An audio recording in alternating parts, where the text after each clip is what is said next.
मेरी जिंदगी में एक पल तू अगर कर ले कोई अच्छा अमल, तुझको दुनिया में मिलेगा उसका।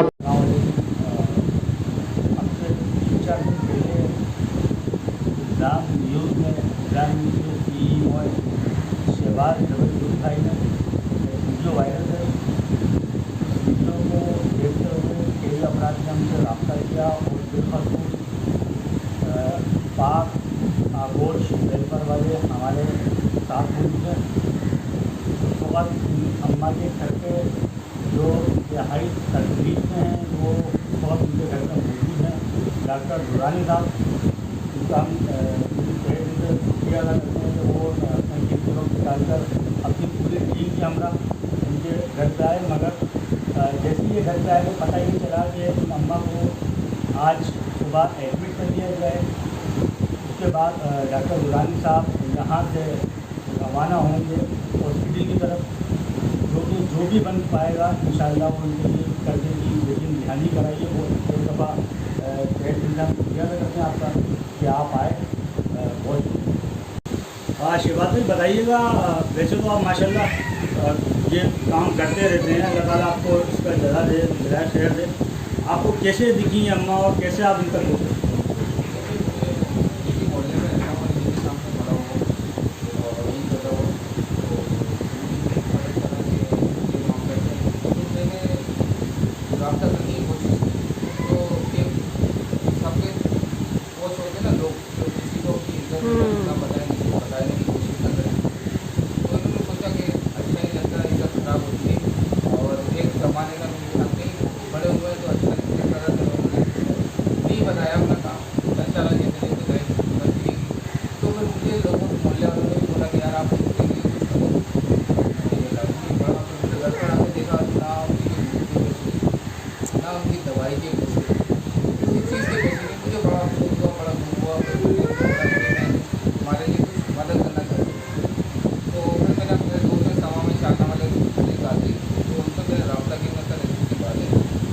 आप आ जाइए। तो उन्होंने फिर आए, प्रोग्राम किया, बनाया, उनकी बहुत शुक्रिया अदा करता हूँ। मैंने पोस्ट फेसबुक पर शेयर किया था, जब पाक आगोश वालों ने उसका रब्ता किया।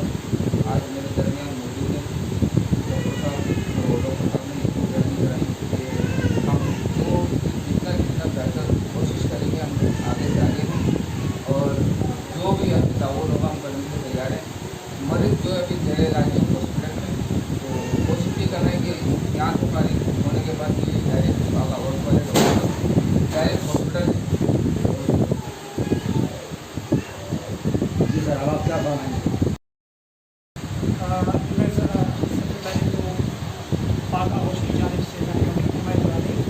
जैसा कि आप तमाम लोग जानते हैं कि पाक आगोश वेलफेयर ऑर्गेनाइजेशन इस वक्त एक फलाही खिदमात के हवाले से इस पूरे शहर में अपना काम कर रही है।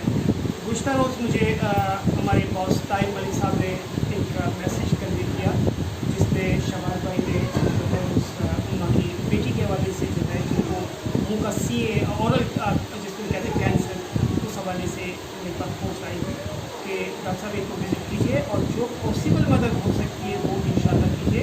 तो मैं आज इनके घर आया और मुझे बड़ी खुशी हुई कि हमारे नेशनल प्रेस क्लब के हमारे दोस्त शहबाज भाई यहाँ मौजूद है, उनकी टीम भी यहाँ मौजूद है। पहले तो मैं शहबाज भाई आपका शुक्रिया अदा करता हूँ कि आपने ऐसे लोगों की आवाज़ मिले और हमारी पूरी कोशिश है पाक आगोश वेलफेयर ऑर्गेनाइजेशन की कि हम उन लोगों की जो हकीकतन मुस्तहिक हैं और जो अपनी सफ़ेद पोशी का भरम रखते हुए किसी के आगे हाथ नहीं फैला सकते या किसी के आगे दस्ते सवाल नहीं कर सकते, ऐसे लोगों की मदद करें। और यकीनन हम अपनी पूरी काविश करेंगे कि इंशाअल्लाह ताला हम एक तो ना सिर्फ इनकी बेटी की ज़िंदगी बचाई जा सके, बल्कि इनके लिए जो पॉसिबल दवाइयाँ हैं इंशाअल्लाह ताला और जो इलाज है, जो खुराक है, इंशाअल्लाह ताला हम पाक आगोश वेलफेयर ऑर्गेनाइजेशन दूसरे दोस्तों से भी मिलकर इनके बेटी के लिए जो पॉसिबल कर सकते हैं इंशाअल्लाह ज़रूर करेंगे। पाक आगोश अल्हम्दुलिल्लाह ये ऐम लेकर उठी है कि हमने अपने तई जो हम खुद कुछ कर सकते हैं तो वो हम करेंगे। हम किसी गवर्नमेंट का इंतज़ार नहीं करेंगे, हम किसी दूसरे फर्द का इंतज़ार नहीं करेंगे। जो हमारे पास वसाइल दस्तियाब होंगे इंशाअल्लाह ताला मैं हमारे दारुशाज और जो भी NGOs या दूसरे लोग इस हवाले से हमारे साथ मिलकर काम करना चाहते हैं, अम्मा की बेटी की जान बचाने के लिए, उनके इलाज मुआवजे के लिए आगे आएँ और इन लोगों की मदद करें। यकीनन अगर आप इनकी मदद करेंगे तो ये आपका इन पर एहसान नहीं होगा, क्योंकि कुदरत का एक उसूल है कि अल्लाह आप जब लोगों की मदद करेंगे तो रब्बुल आलमीन है वो आपके अमाल को देख रहा है, आपकी नीयत को देख रहा है, वो आपकी भी उसी तरह मदद करेगा, आपके मसाइल को भी हल करेगा। और मुझे यकीन है कि इंशाअल्लाह ये आपकी मदद यहाँ भी, इस दुनिया में भी, कब्र में भी, आखिरत में भी इसका आपको बेहतरीन सवाब अल्लाह रब्बुल आलमीन देगा और इसका बेहतरीन अजर आपको मिलेगा। मैं एक बार फिर इल्ज़ाम न्यूज़ के हमारे शहबाज भाई और इनकी टीम का शुक्रगुजार हूँ कि ऐसे लोगों को सामने लाए, और मैं उन तमाम लोगों से दरख्वास्त करता हूँ जो इस किस्म की तमाम पूरी कराची में लोग मौजूद हैं, इलाज मुआवजे के हवाले से परेशान हैं, आगे आए कम अज़ कम हम जो कुछ खुद कर सकते हैं हम इंशाअल्लाह मिल के कोशिश करें। और अगर हम मिल के कोशिश करेंगे तो कोई वजह नहीं कि हम ऐसे लोगों की मदद ना करें। मैं एक बार फिर आप तमाम